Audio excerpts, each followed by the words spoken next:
Adik-adik sekalian, jangan berkecil hati, jangan rendah diri karena kita yatim piatu. Jangan kita merasa rendah diri karena kita fakir miskin. Tidak. Orang yang anak yatim, fakir miskin, kalau dia punya ilmu, diangkat derajatnya. Mana buktinya? Allah janji, yarfa'illahu alladhina amanu minkum walladzina utul ilma darajat. Allah mengangkat derajat orang-orang yang beriman dan berilmu pengetahuan. Mana buktinya? Mana buktinya? Nih di depan kita. Tidak mungkin jadi senior leader kalau tidak ada ilmu. Masa ada menjadi senior leader beleng-beleng? Tidak mungkin. Allah angkat derajatnya. Contoh lagi, Ustadz Das'ad. Ustadz Das'ad meskipun terlambat, depan duduk. Kenapa? Punya ilmu. Orang yang punya ilmu diangkat derajatnya. Contoh lagi, saya kalau diundang pergi baca doa, tapi Ustadz depan duduk. Apa bagian saya? Kepala kambing. Semua kue-kue enak di depan. Sehingga anak-anak remaja masjid saya bilang, kalau kau mau enak makan, dekat kau sama Ustadz. Kalau dekat sama Ustadz, semua kue-kue yang enak ada di depanmu. Ada juga teman saya tinggi sekolahnya, tapi tidak tahu baca Quran. Di mana dia duduk? Di belakang, takut disuruh ngaji. Apa bagiannya? Rokok-rokok onti. Kue tradisional. Itu baru di dunia. Allah angkat derajatnya. Man arada dunya fa'alaihi bil ilmi. Siapa yang menghendaki hebat jaya dunianya, ilmu pengetahuan. Wa man aradal akhirat, siapa yang mau sukses di akhirat dengan ilmu pengetahuan. Wa man aradahuma, dan siapa yang mendaki dunia dan akhiratnya, fa'alaihi bil ilmi, dengan ilmu pengetahuan. Apa hubungannya ilmu dengan ibadah akhirat untuk kehidupan akhirat? Saya kasih contoh. Halo adik-adik, sholat saja, sholat tanpa ilmu bisa jadi sholatnya ditolak. Contoh, takbir. Saya pernah lihat orang takbir begini. Allahu Akbar. Begini. Hebat juga ini bapak ini. Salah satu kelemahan saya, kalau ada saya lihat aneh-aneh, saya tidak puas sebelum saya tanya. Allahu Akbar.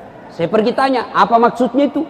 Dia bilang, ini Ustadz, Allah, saya tulis Allah. Ya kan? Oh ya benar. Allah. Saya bilang, apa dalilnya? Dia bilang, tidak. Nenekku ajar kak. Nenekmu Nabi. Coba. Bisa juga saya terjemahkan salah. Allahu Akbar. 3-0. Chelsea, Liverpool. Bisa saya artikan salah. Ayo. Ada juga orang takbir begini saya lihat. Allah. Dia goyang kepalanya. Allah. Saya pergi tanya, apa lagi maksudnya itu? Dia bilang, satu Tuhan. Saya bilang, saya bisa terjemahkan salah. Allahu Akbar. 1 istri. Kenapa? Takut beristri. Bukan karena setia, cuma karena takut. Coba. Ada lagi. Ada yang sholat tahiyat seperti ini. Tiba-tiba di sampingnya anak muda. Dia lebih kencang. Saya tanya, kenapa kau lebih kencang? Dia bilang, ini sudah lowbat Ustaz. Sudah 70. Jadi dia lowbat. Saya masih kencang, full charge. Itu tidak ada ilmu. Coba. Puasa. Adik-adik, puasa. Kemarin saya ceramah di Kalimantan. Oh, ada yang tanya saya.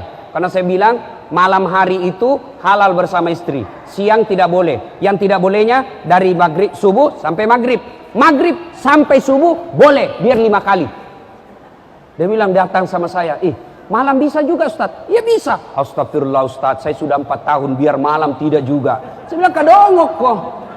Dia belajar. Ya. Nah, itu berkaitan ibadah.